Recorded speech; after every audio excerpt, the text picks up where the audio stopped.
By the time you're listening to this podcast, most of what I'm about to say and the wild events that are going to be taking place this week may already be underway. Monday's astrology is so big and it is so pronounced. And it's really honestly so over the top that I think it will be obvious already. Hello and welcome. This is the Astrology of the Week Ahead podcast. I'm your host, your astro bestie, Chani Nicholas. I'm so glad you're here. I'm so glad to be living out these wild astrological moments with you, because when we are looking at the sky and then seeing these big, huge signatures that are startling and loud and unmistakably pronounced, and then we're also living out the events in real time on Earth together, it gives us this real insight into what astrology actually is, which is an incredible tool that we can work with if we want.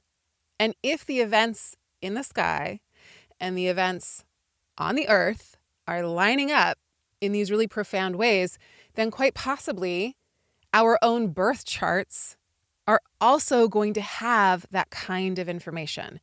So if listening to this podcast at any point makes you curious about what your own chart could be telling you, download the Chani app, go and read all about your chart. There's so much material there that speaks to your exact and specific life purpose. Okay. This week's life purpose is to create a lot of chaos.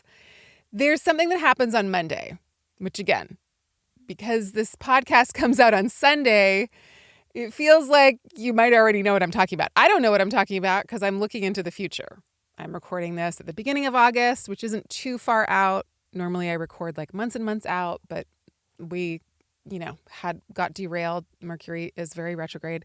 Here we are. I'm closer than I usually am to the moment. Now, the full moon that we had last month, July's full moon on July 19th, was also exceptionally significant.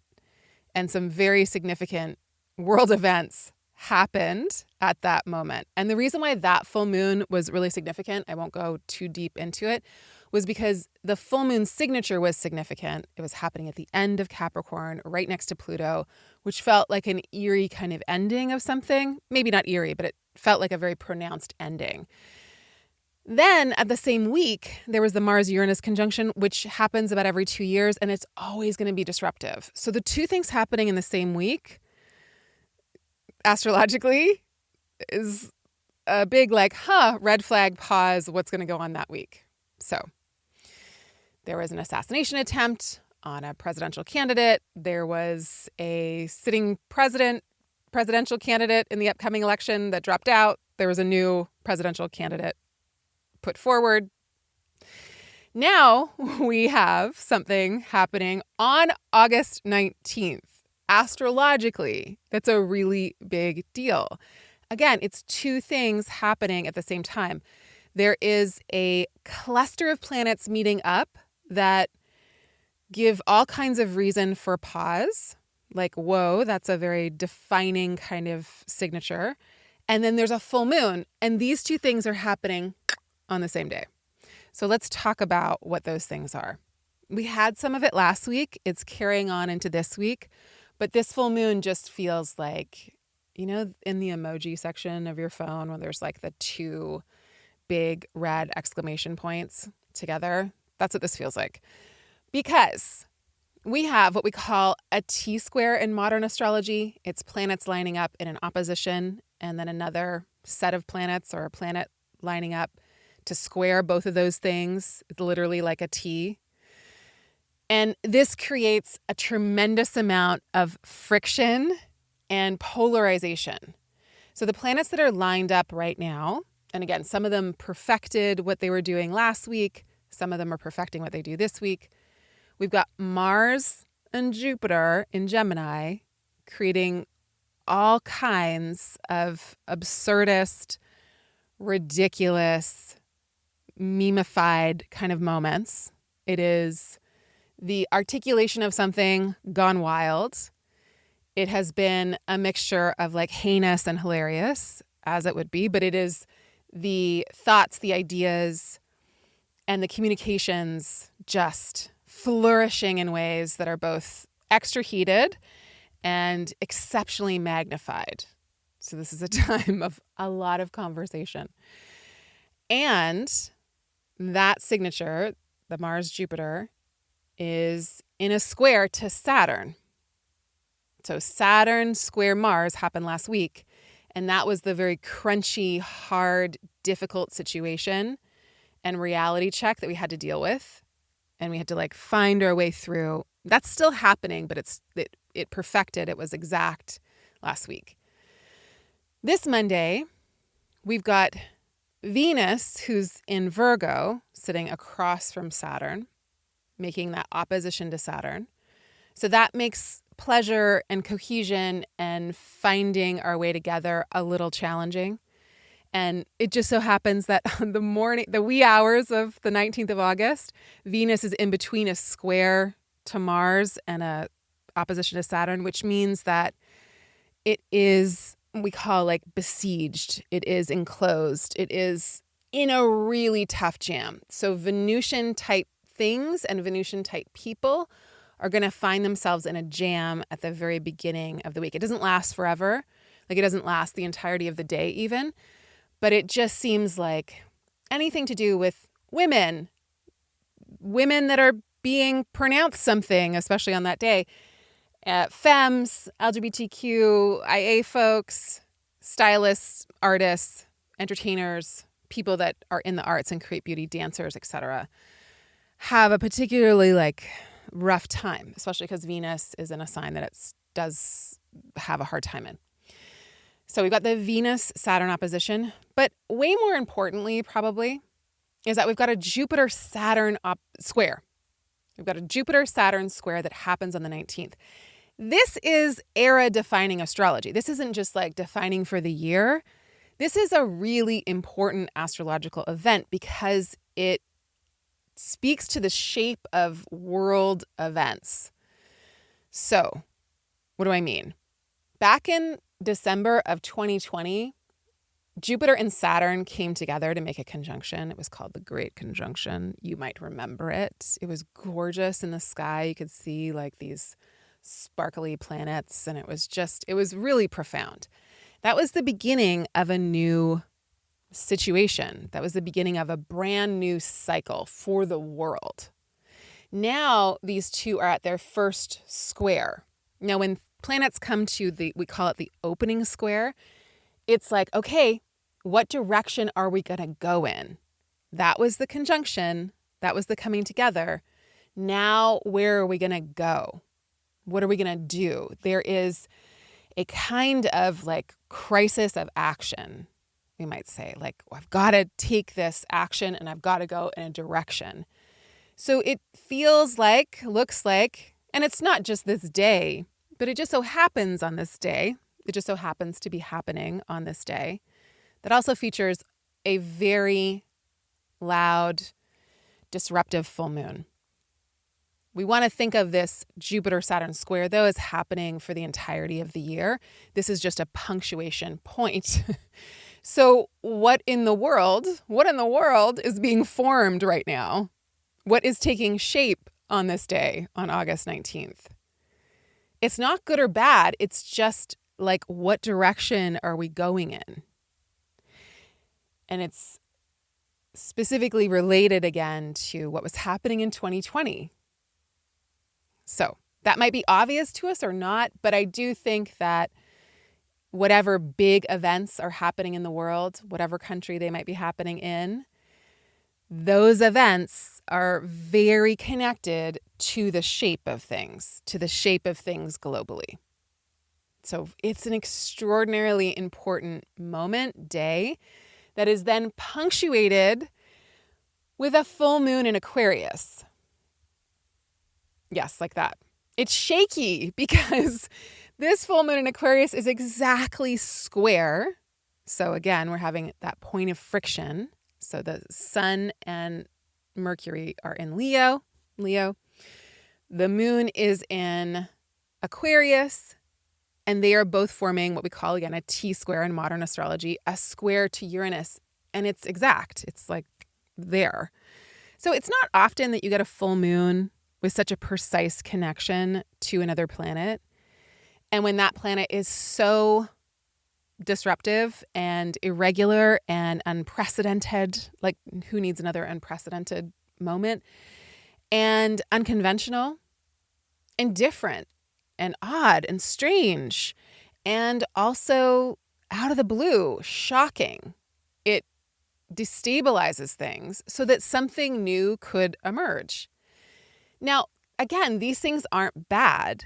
I do think the Venus problem that we have early on the day of the 19th is something like I want to pay attention to. And again, that's, something that could impact a great many different situations the world over.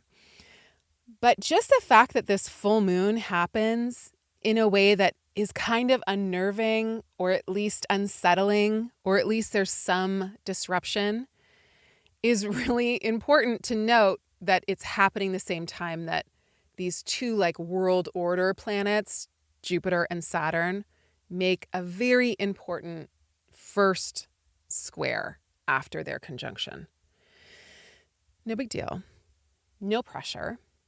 I'm sure the week will be totally normal. Nothing out of the ordinary will happen. But just in case it does, we can say wow, that full moon really did its thing.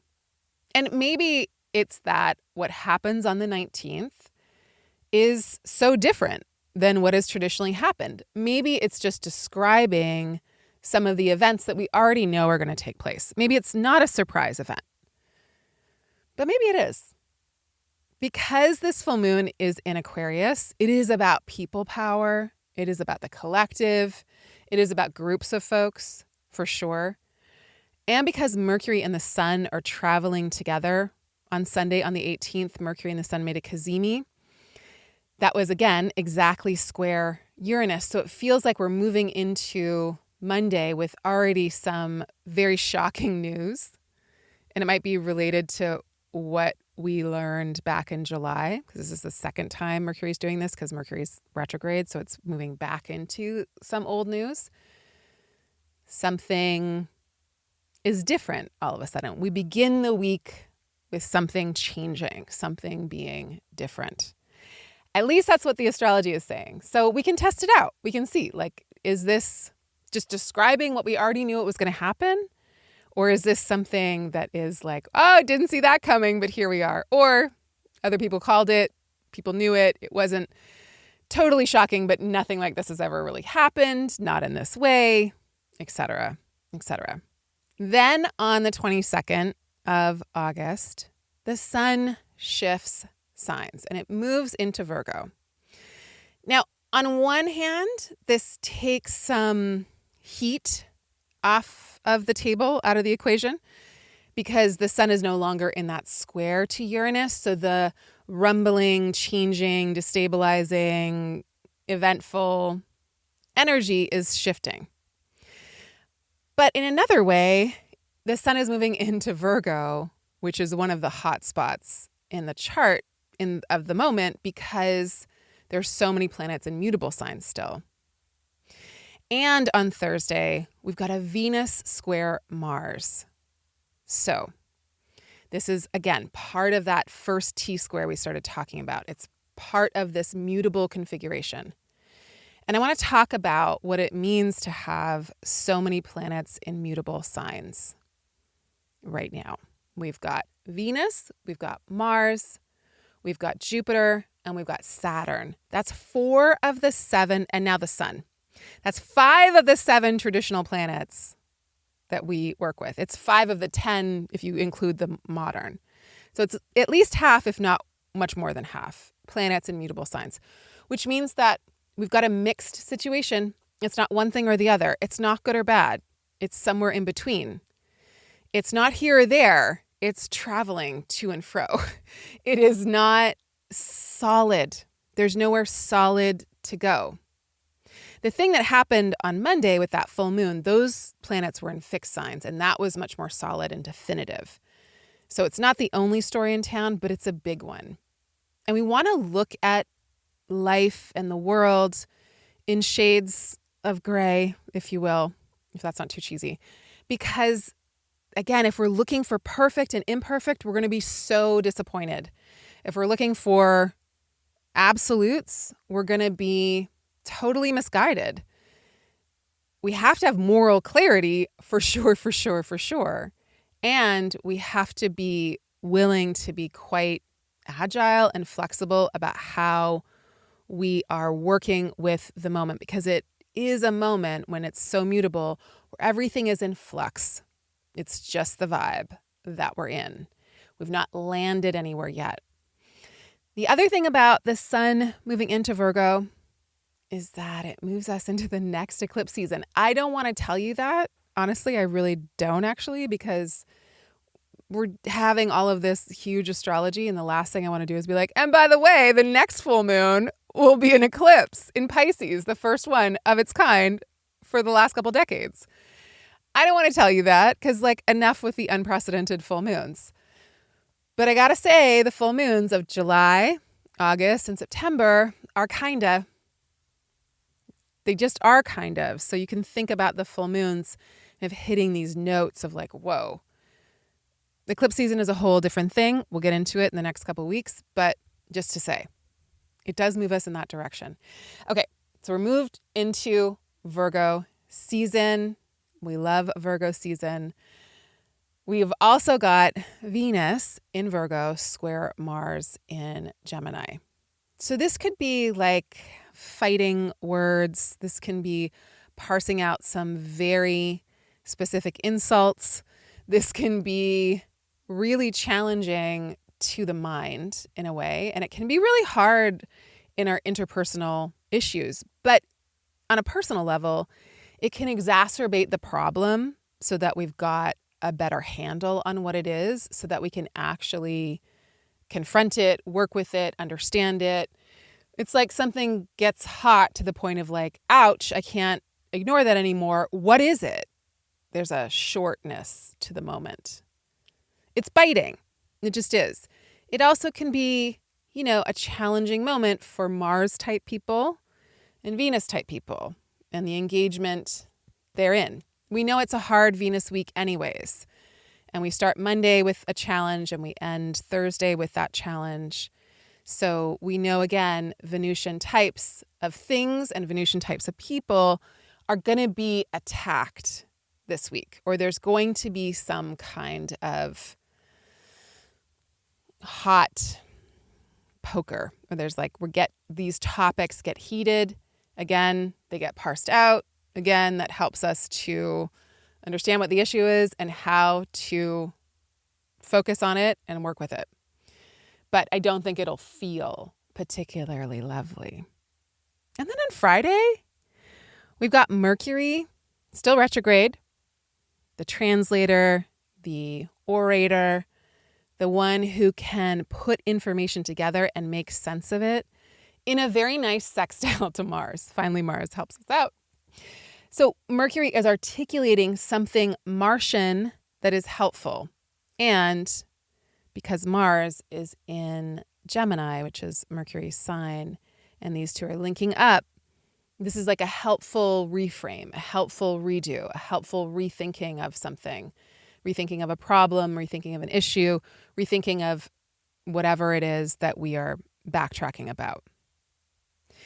It's also really good for making an argument and being very clear about your argument and being able to attack when necessary. So I think the verbal sparring does not calm down this week.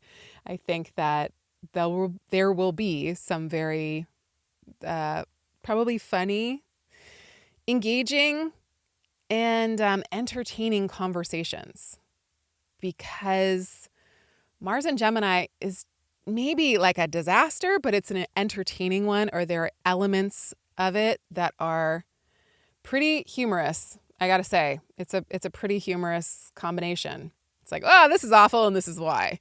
And it's able to articulate it. So there's something on Friday that gets articulated in that way. Y'all, it's thrilling to open up our email on Friday from our customer service team because every single week they send us a compilation of the reviews that you all leave in the App Store. And they fill us up after we have spent the week working on the app. So thank you for taking the time out of your busy life and day to leave us a review for the Chani app in the App Store. I wanted to leave you with this one. It's called, I've Never Felt More Seen. First, I'd like to say thank you for the generous free trial during this retrograde and eclipse season. Your app has provided me such clarity and calm through the chaos. And I am only halfway through reading my chart, but I have never felt more seen and understood in my life. The advice you provide with your analysis was a warm hug of reassurance I needed. I'm so grateful for this guidance. Chani is a gem. Okay, y'all. Next week we have Mercury stationing direct. Yay. And we've got Venus moving in to Libra, which is exceptionally helpful for all the Venusian issues and all the Venusian people and all the Venusian situations. I hope it brings us a little bit of loveliness and some moments of bonding. We can always hope. I will see you back here next week for more on that. In the meantime, take notes. What is happening? What does this full moon bring? What is the Saturn-Jupiter situation that you can see taking shape in the world? Does it relate to something that started in 2020, maybe for you personally, maybe, globally? And then for those of you that have planets in mutable signs, Gemini, Virgo, Sag, and Pisces, especially around 17 degrees of any of those signs, this is another big week for you. Last week was as well. This one is as well. If you're feeling like a little bit of a pinch, but also a lot of gas in your tank and like trying to get the energy to move in a certain direction, just keep at it. Be sturdy, be reliable, be stable, be on it, because you're going to find your way through it. And also after this week, a lot of these tensions and a lot of this like really kind of clustered energy of like, whoa, everything's everywhere. I can't really grasp anything, but I also can't move anywhere. It's all getting released. And we'll definitely feel that, post Thursday, I think, after that last tense square between Venus and Mars. The sun is now going to do all this stuff, but it's different because the sun moves so quickly. And these tensions have been building for a while. So there's a little bit of reverb, but there's a lot that we get to like enjoy now. There's a lot more spaciousness, especially post last week's Mars-Saturn square. Oh my God, you guys, I just realized that Pluto's also moving back into Capricorn next week, next Sunday. So there's that. I mean, it's not like unprecedented astrology, but it is the very, very, very, very, very end of Pluto's time in Capricorn. From then, next Sunday, September, the end of September, to like November 19th. So I don't know if you know of anything important happening, October, November of 2024. But the fact that Pluto's finishing up its time in Capricorn during that section of 2024 is interesting. And I don't know if this is relatable or relates to it, but the United States of America just so happens to have Pluto in Capricorn at the last little bit of Capricorn. And this is the United States' very first Pluto return, which signifies something about changes and endings and maybe even a rebirth. Who knows? Let's live it out and see.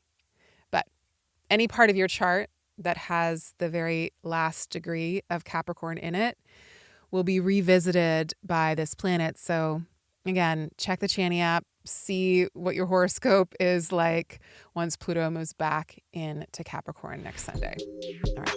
Sending you lots of love, many blessings. Please share this with people if you feel so called. If you find it helpful, send it to a friend.